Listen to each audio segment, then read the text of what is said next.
ចំពោះសេវាកម្មក្រុមហ៊ុនជីម៉ង់ឃើញគាត់រាក់ទាក់ពេលយើងចូលទៅសួរគាត់ហ្នឹងបាទពេលយើងទៅដល់កន្លែង home office គាត់ហើយ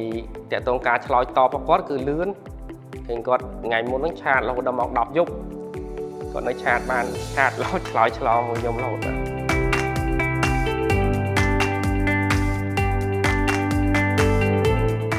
ជំរាបសួរខ្ញុំឈ្មោះសុកកៅ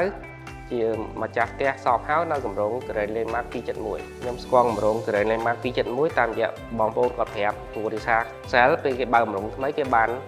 ផ្សព្វផ្សាយទៅគាត់អញ្ចឹងហើយព្រោះគាត់ធ្លាប់នៅនឹងអញ្ចឹង271ខ្ញុំហ៊ានសម្រេចចិត្តទិញគម្រោង Grand Landmark 271ដោយសារគេកិត្តិនាមរបស់ម្ចាស់គម្រោងគាត់មានគេឈ្មោះល្អហើយគម្រោងដែលគាត់ធ្លាប់ធ្វើកន្លងមកឃើញគាត់ធ្វើបានល្អស្អាតហើយមានទំនុកចិត្តគុណភាពសំណង់អីល្អហើយទី2តកតងបងប្អូនខ្ញុំគាត់ធ្លាប់ទិញគម្រោង Home Office នៅជីម៉ង់271ហើយឃើញការរស់នៅអីការប្រកបជីវកម្មអីវាដំណើរការទៅរលូនហើយឃើញគុណភាពសំណង់វាបានយូរអង្វែងគុណភាពល្អហើយនឹងមួយទៀតតកតងតម្លៃពួកខ្ញុំទិញហ្នឹងគាត់ប្រាប់មកវាតម្លៃសមរម្យយើងឃើញតម្លៃសមរម្យបើប្រៀបធៀបមួយគម្រោងផ្សេងហើយទីតាំងហ្នឹងគឺល្អដែលវាងាយស្រួលចេញចូលទៅចកាដូងទៅខាងបឹងកងខាងចាក់ងែតាខ្មៅអីហើយក៏ចិត្តគៀកទៅពលានយន្តហោះថ្មីដែលគេនឹងបើកឆាប់នេះដែរចំណុចដែលខ្ញុំពេញចិត្តចំពោះផ្ទះអាជីវកម្មនេះដោយសារទីតាំងល្អវាងាយស្រួលចេញចូលអាចមានមនុស្សចេញចូលច្រើនដោយសារមានគម្រោងផ្សេងនៅចិត្តនឹងដែរដូចមាន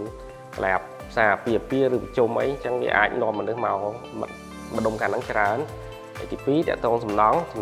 មើលសំណង់ជីម៉ង់វាល្អគុណភាពខ្ពស់ដែលយើងអាចរស់នៅទៅវាមិនសូវខ្វល់ខ្វាយរឿងបញ្ហាសំណង់ទី3មុខផ្ទះហ្នឹងក៏ស្អាតហើយរៀងទលាយមាន2ជាន់បាទដែលវាអាចយើងរស់នៅផងអាចប្រកបជីវកម្មផងនៅពេលដែលខ្ញុំឮថាគម្រោងនៅក្នុងគម្រោង Grand Landmark ហ្នឹងមិនមែនមានតែសពហើយឬផ្ទះរស់នៅទេមានទាំងមជ្ឈមណ្ឌលពាណិជ្ជកម្មដែលគេជួលអគារសម្រាប់ប្រជុំឬអាពាហ៍ពិពាហ៍ឬថាមាន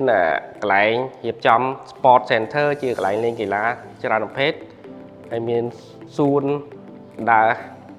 តាមមាត់ទឹកមានមន្ទីរពេទ្យអញ្ចឹងវាអាចជាកត្តាដែលតាក់ទាញឲ្យមានមនុស្សចេញចូលចរាចរណ៍មនុស្សចេញចូលច្រើនដែលអាចជួយដល់អាជីវកម្មយើងនៅតំបន់ហ្នឹងដែរដែលយើងមានផ្ទះនៅហ្នឹងស្រាប់ណាពេលខ្ញុំជិះកាត់ឬទៅផ្ទះបងប្អូនខ្ញុំឃើញការសម្អាតគេមានជាប្រចាំជាពិសេសគេមានឡានសម្រាប់បោះដីបោះផ្លូវទៀតបាទពេលឮតាក់ទងនឹងគម្រោងជីម៉ង់គឺ